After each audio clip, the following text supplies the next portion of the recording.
तो तुम उसके शरीर में अंश डाल देना। कहते हैं माघ के महीने में सप्तऋषियों में वशिष्ठ जी की पत्नी अरुंधति भी जाती हैं और 6 पत्नियां जिनका नाम कृतिका है, 6 कृतिकाएं और भी गई। 6 कृतिकाएं जब पहुंची, उनको बड़ी सर्दी लग रही थी तो उन्होंने आग जला करके जैसे ही तापना प्रारंभ किया, उस आग के माध्यम से उनके शरीर में वह शिव अंश शिव तेज पहुंचा, जिससे उनके गर्भ के लक्षण दिखने लगे। अब उनके पति उनको जब पता चला तो उन्होंने क्या किया, अपनी दिव्य शक्ति से सब शिव लीला जान करके उस 6 तत्व को एकत्र करके सरकंडे के वन में डाल दिया, जिधर गंगा की धार बह रही थी। और गंगा की लहरों में जैसे ही शिव का वो अंश तेज पहुंचा, वैसे ही एक दिव्य सुंदर बालक का रूप धारण कर लिया। बड़ा सुंदर बालक था जिसके एक मुख था। अगले दिन फिर ऋषि पत्नियां स्नान करने गईं। उनके कोई बेटा नहीं था, बेटे की कामना से स्नान कर रही थी और कह रही थी मुझे बेटा मिल जाए, बेटा मिल जाए। अचानक नजर पड़ी, देखा बड़ा सुंदर बेटा धार में बहता हुआ आ रहा है। अरे 6 की एक साथ नजर पड़ी, उन्होंने कहा मेरा है मेरा है मेरा है, और 6 झपटी और उसको निकाला। किसी ने हाथ पकड़ा, किसी ने पैर, किसी ने सिर, लेकिन अब वो बेटा तो एक ही है। 6 झगड़ने लगी, ये मेरा है, ये मेरा है, ये मेरा है, लेकिन बालक कोई और नहीं था, साक्षात शिव की शक्ति थी, शिव अंश था। इसलिए जन्म लेने वाले बालक ने आवाज लगाई, माताओं तुम मुझे पुत्र भाव में चाहती हो तो मैं तुम सबका पुत्र हूं। तब माताओं ने कहा केवल मन को समझाया जा सकता है, लेकिन हे पुत्र, एक बालक एक बार में केवल एक माता का ही दूध पीकर उसे सुख दे सकता है। एक बालक एक साथ 6 माता को सुख कैसे दे सकता है? तब बालक ने कहा अगर 6 माता का भाव सच्चा है तो एक बालक 6 माता को एक साथ दूध पी करके सुख दे देगा। इतना कहकर बालक ने कहा कि आप लोग 3 इधर हो जाओ, 3 उधर हो जाओ, बीच में मुझे बिठा दो। बीच में बालक को बिठाया। बालक थोड़ा सा बड़ा हुआ, बैठे हुए थे, बैठे हुए के बराबर आया। अचानक उस बालक के 3 मुख आगे हो गए और 3 पीछे हो गए। बोलो सदानंद भगवान की जय। इसलिए मंदिर में जब कभी आप जाते होंगे तो देखते होंगे कि कार्तिक जी के 6 मुख हैं। 6 थे नहीं, 6 मुख इन्होंने भक्तों की भावना को पूरी करने के लिए, ममता को पूर्ण करने के लिए बनाए। ये एक मुख से पैदा हुआ थे। ये शिव लीला है।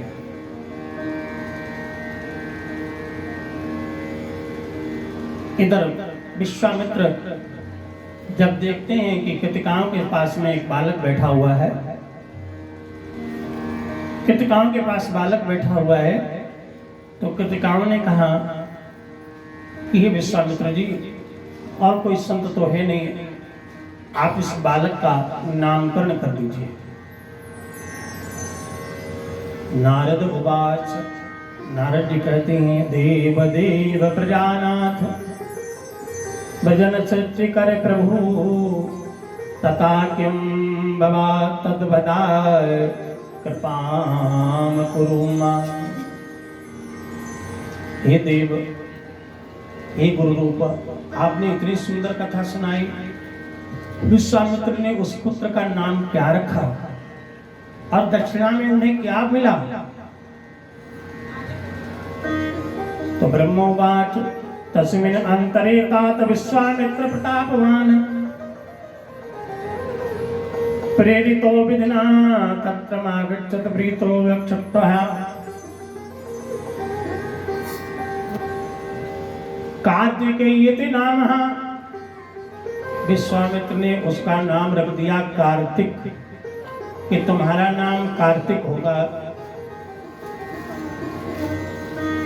और वर्ष भर में 1 महीना तुम्हारे नाम का भी होगा, जिस महीने में शालिग्राम तुलसी पूजन और गंगा स्नान का भी विशेष महत्व होगा। पूरा का पूरा कार्तिक महीना कार्तिक भगवान का बन गया।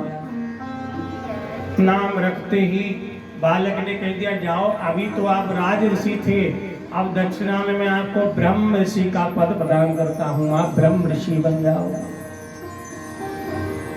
वशिष्ठ जी आपको सीने से लगा लेंगे और आपको क्षमा कर देंगे, क्योंकि वशिष्ठ जी ही जिसको ब्रह्म ऋषि कहते हैं वो ब्रह्म ऋषि बनता, वरना नहीं। हमारे यहाँ संतों को पद प्राप्त होते हैं, मंडलेश्वर, महामंडलेश्वर, जगत गुरु, शंकराचार्य, और फिर वो जो कहते हैं उनकी बात सबको माननी पड़ती, जो उनसे नीचे होते हैं।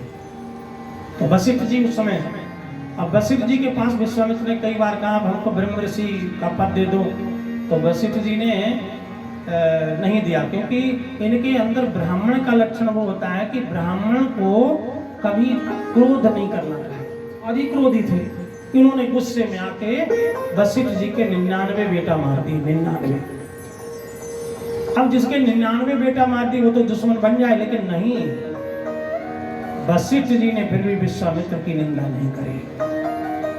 एक दिन अपनी पत्नी से कह रहे थे रात में, विश्वामित्र की तपस्या में बड़ा बल है, अगर क्रोध नहीं होता तो विश्वामित्र जैसा संत नहीं होता।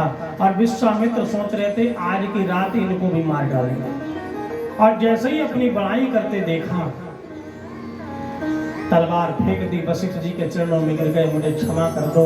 वशिष्ठ जी बोले ये बात अगर पहले ही आ जाती तो मैं तुम्हें पहले ही ब्रह्म ऋषि बना देता। आज तुमने अपने क्रोध को त्याग दिया, अहंकार को त्याग दिया है, सिर झुका दिया, उठो ब्रह्म ऋषि, तुम्हें आज ब्रह्म ऋषि का पद ब्रह्म ऋषि बना दिया।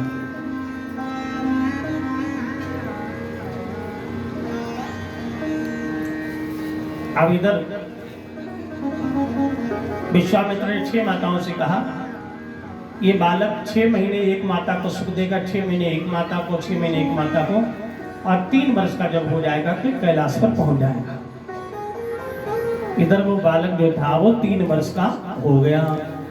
उधर नारद जी, माता पार्वती जहाँ बैठी हुई थी, जहाँ भोलेनाथ बैठे हुए थे, वहीं पर एक लड्डू का डिब्बा लेकर के पहुंच गए।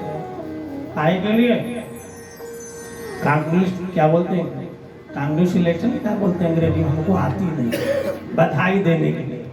हमारी अंग्रेजी थोड़ी कमजोर है।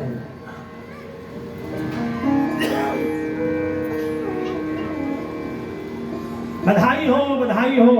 अब किसी पत्नी के सामने पति को बधाई दो, लोग मीठा करो आप बाप बन गए, तो पत्नी भी क्या बीतेगी भैया, उसे कुछ पता ही नहीं।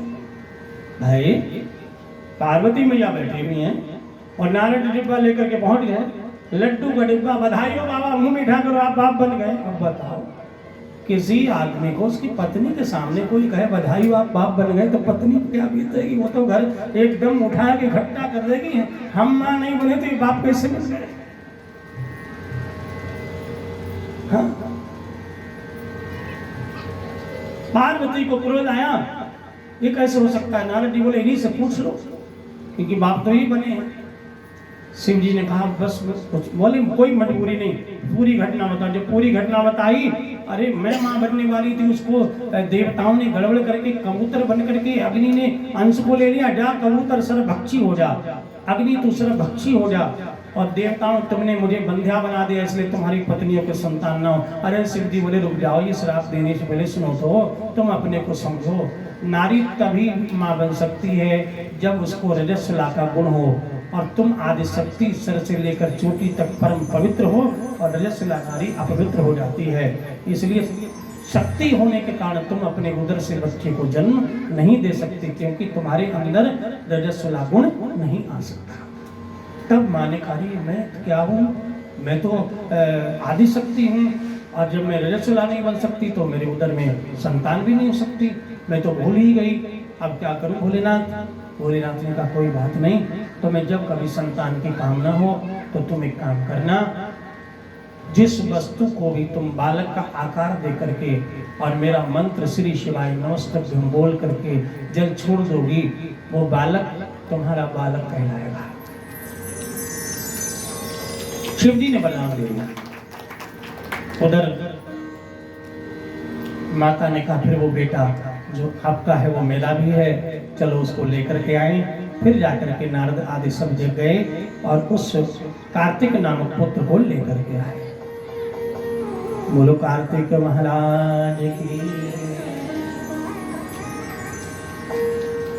हे शिव नंदन हे दुख भंजन कार्तिक तुम्हारी जय होवे। हे शिव नंदन हे दुख भंजन कार्तिक तुम्हारी जय होवे। हे अग्नि सुत हे गंगा सुत हे अग्नि सुत है गंगा सुत दुख भंजन तुम्हारी जय होवे। अग्नि सुत है गंगा सुत दुख भंजन तुम्हारी जय होवे। हे शिव नंदन हे दुख भंजन कार्तिक तुम्हारी जय होवे। हे शिव नंदन हे दुख भंजन कार्तिक तुम्हारी जय होवे।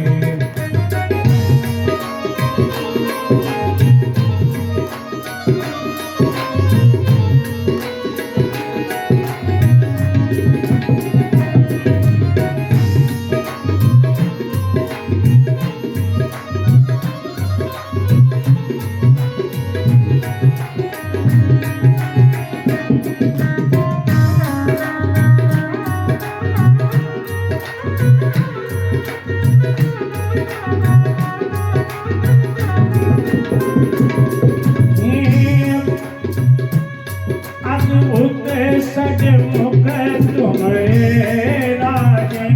अद्भुत सजमुख तुम्हारे राजे। तुम मयूर सवारी पर साजे। तुम मयूर सवारी पर साजे। उमानंदन रे सुख रंजन उमानंदन है सुख रंजन कार्तिक तुम्हारी जय होवे। हे शिव नंदन है दुख भंजन कार्तिक तुम्हारी जय होवे। कार्तिक तुम्हारी जय होवे।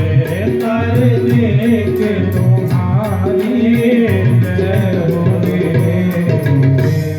बोलो कार्तिक के भगवान की जय। खूब जन्म दिवस मनाया गया बढ़िया। इसके बाद कार्तिक ने बड़े होकर के तारकासुर का वध किया था। इसी के 3 पुत्र हुए थे, कमलाक्ष, भद्राक्ष, विंदनवाली। ब्रह्मा जी ने इनको वरदान दिया था। इनके 3 पुत्र आसमान में बने थे, एक सोने का, एक लोहे का और एक चांदी का।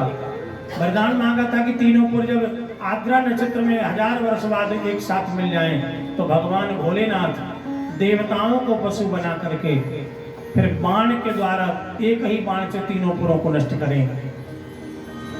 तो तारकासुर के बाद भगवान शिव ने भी लीला करी थी।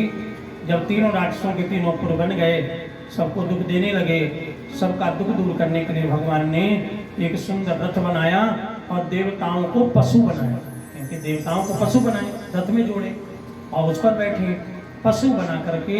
और भगवान शिव जो थे धनुष बाण लेकर के उस पर धारण किया। आद्रा नक्षत्र में जैसे ही तीनों पुर इकट्ठे हुए, भगवान ने एक बाण छोड़ा और तीनों पुर जलकर भस्म हो गए। भगवान का नाम पड़ गया त्रिपुरारी। बोलो त्रिपुरारी भगवान की जय हो। और पशु देवताओं को पशु बनाया था और उनके स्वामी बने, इसलिए उनका नाम पड़ गया पशुपति नाथ। और ये उन्होंने बाण छोड़ा था नेपाल में, जहाँ पर मंदिर है वहीं पर रथ खड़ा हुआ था। इसलिए देवताओं की प्रार्थना पर अपनी शक्ति वहीं रख दी और कहा यहाँ पर मेरी शक्ति से उत्पन्न मेरा ही मंदिर बनेगा और इस मंदिर का नाम भी पशुपति नाथ कहलाएगा। बोलो पशुपति नाथ भगवान की जय हो। एक पशुपति व्रत होता है जो 5 दिन का होता है। अगर कोई करना चाहे, किसी का कोई काम न बन रहा हो, तो इसके बारे में पूरी विधि हम आपको कल बताएंगे। पशुपतिनाथ व्रत कैसे किया जाता है, केवल 5 सोमवार करने पर हर काम आपका बन जाएगा, कितना बिगड़ा हुआ क्यों ना हो। क्योंकि शिव पुराण में ऐसे ऐसे साधन हैं जो आपके रोग को भी दूर करने के साधन हैं। कल मैंने शुगर वाले को बताया था, आज शुगर वाले के लिए मैं दूसरा वही उपाय बता रहा हूँ। बेल पात्री मही पड़े सुखाई, 3 सहज संवत सोई खाई। माता पार्वती ने 3000 वर्ष तक बेल पत्री खाई थी सूखी हुई। तो जिनको शुगर की बहुत बड़ी बीमारी है, सुन लीजिए, शिवलिंग पर चढ़ी हुई सूखी पत्ती ले, सूखी बात मांगी, वो गीली ले आइए, सुखा लीजिए उनको, उसका चूर्ण बना लीजिए। और चूर्ण बहुत अधिक नहीं लेना है, चुटकी से लेना है। चुटकी यानी 2 उंगली, अंगूठा और उंगली मिला के जितना आ जाए उतना। और आपको लेना है जामुन का भी चूर्ण, 2 चूर्ण आप मिक्स कर लीजिए और उसको शिवजी पर चढ़े हुए गंगा जल में तुलसी डाल करके उसको रख लीजिए, उससे सेवन कीजिए। आप कितनी आपकी 400 500 शुगर पहुंच गई हो, बहुत जल्दी कंट्रोल हो जाएगा।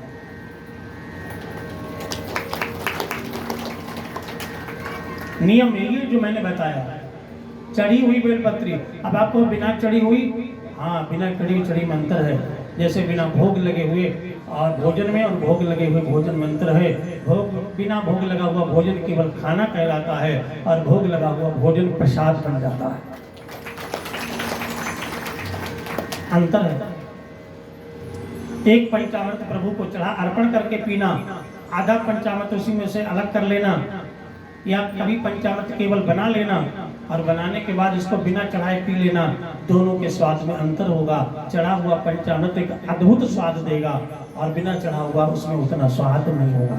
उतनी मात्रा में ही बना के देख लेना। और मैं आपको आज बताता हूँ, शालिग्राम भगवान को नहला करके उसमें चीनी डाल करके और तुलसी डालकर पी कर देखना, और एक पानी में चीनी मिला के और उसको पी करके देखना, स्वाद में अंतर होगा। आप कहोगे कि ऐसे ही तुल बेल पत्र तो क्या फायदा नहीं करेगा? नहीं करेगा। चढ़ा हुआ शिवलिंग पर शिव की शक्ति उसमें आ जाती है।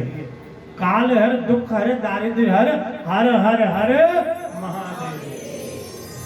दुख को, दारिद्र को, रोग को, संकट को, कष्ट को हरने वाले देवादिदेव महादेव हैं। मृत्यु जैसे रोग को भी भगवान दूर करते हैं। महाकाल की कथा आएगी तब आपको सुनाऊंगा भगवान का महाकाल नाम कैसे पड़ा, क्योंकि उन्होंने काल को भी मार दिया। तभी से कहावत बनी है, अकाल मृत्यु वो मरे जो काम करे चांडाल का, और काल उसका क्या करे जो सेवक है महाकाल का। वो महाकाल भगवान।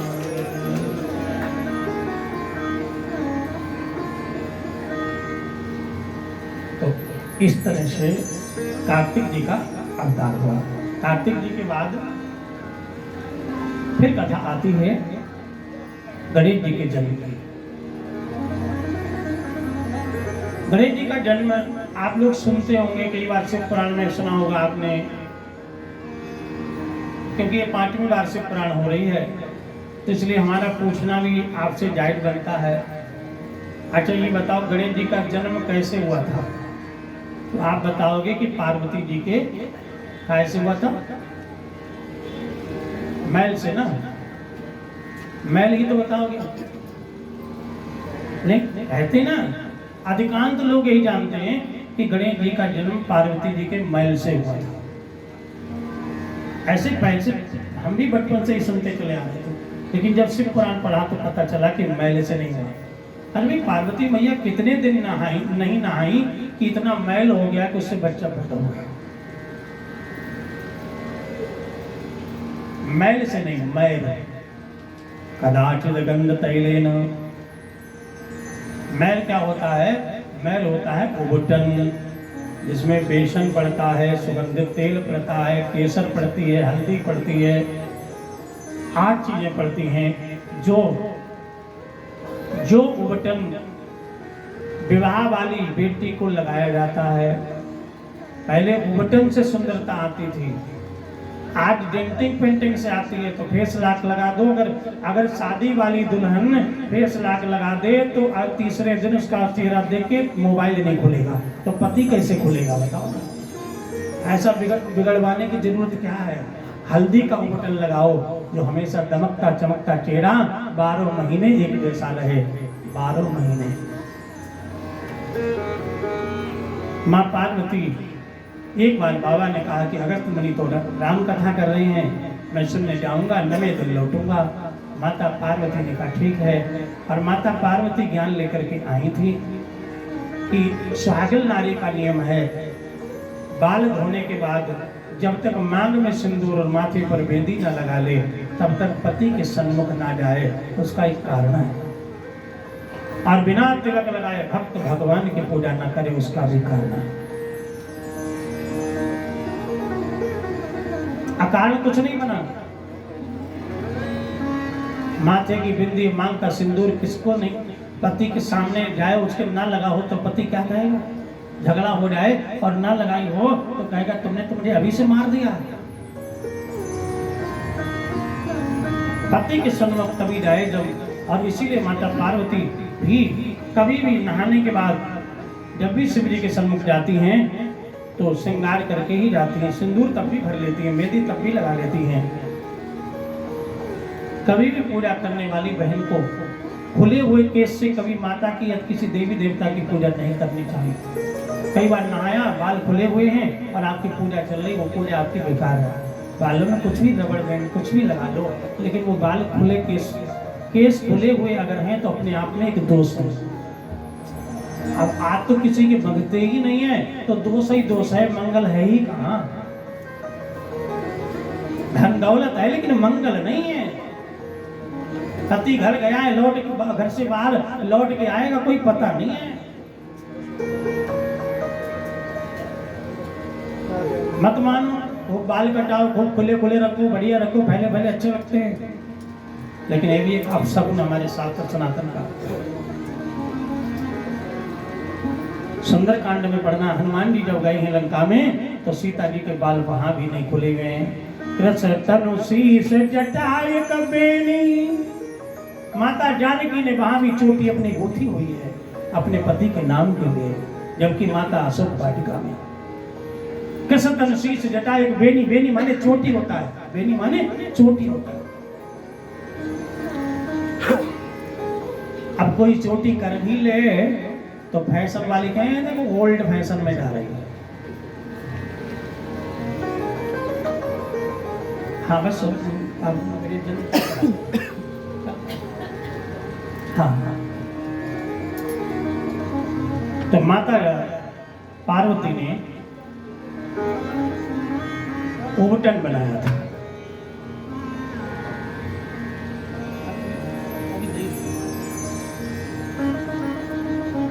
अब श्री गणेश जी के जन्म की कथा पूरी की पूरी है।